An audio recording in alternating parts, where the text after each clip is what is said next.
क्या ये ईरान की जनता के हौसले की जीत है? ईरान पिछले कुछ वर्षों में भारी प्रतिबंधों, आर्थिक दबाव और क्षेत्रीय तनाव के बावजूद अपनी क्षेत्रीय उपस्थिति बनाए रखने में सफल रहा है। अमेरिका और यूरोप के प्रतिबंधों के बावजूद ईरान ने तेल निर्यात, ड्रोन तकनीक और मिसाइल कार्यक्रम में प्रगति की। गाजा युद्ध और क्षेत्रीय टकरावों के दौरान ईरान ने खुद को प्रतिरोध धुरी यानी एक्सिस ऑफ रेजिस्टेंस का केंद्र बताया। हालांकि ये भी सच है कि ईरान के भीतर महंगाई, बेरोजगारी और सरकार के खिलाफ विरोध प्रदर्शन भी हुए हैं।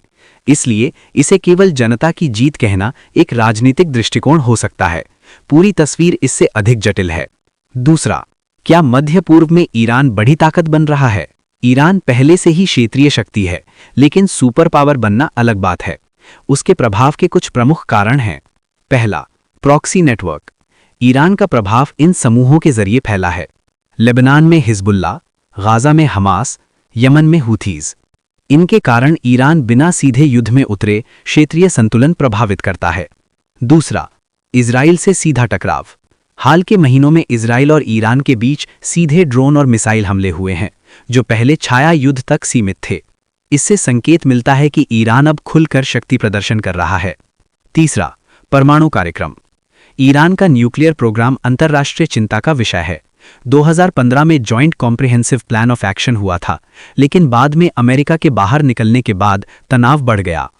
तीसरा, नेतन्याहू कहां मुंह छुपाएंगे?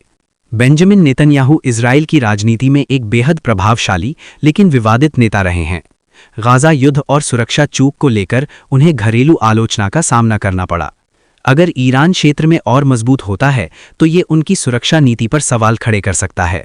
लेकिन इजराइल अभी भी सैन्य और तकनीकी रूप से क्षेत्र की सबसे मजबूत ताकतों में से एक है और उसे अमेरिका का समर्थन प्राप्त है। इसलिए ये कहना कि नेतन्याहू मुंह छुपाएंगे राजनीतिक बयान ज्यादा है। व्यावहारिक स्थिति इससे कहीं अधिक रणनीतिक है। चौथा, आगे क्या हो सकता है? मध्य पूर्व का समीकरण 3 चीजों पर निर्भर करेगा: अमेरिका की भूमिका, सऊदी अरब ईरान संबंध, गाजा और लेबनान की स्थिति। सऊदी अरब और ईरान के बीच हाल में संबंध सुधार की कोशिशें भी हुई हैं, जो भविष्य के संतुलन को बदल सकती हैं। निष्कर्ष, ईरान निश्चित रूप से एक महत्वपूर्ण क्षेत्रीय शक्ति है, लेकिन उसे आर्थिक संकट और आंतरिक असंतोष जैसी चुनौतियां भी हैं। इजराइल ईरान टकराव का परिणाम पूरे क्षेत्र के लिए निर्णायक होगा।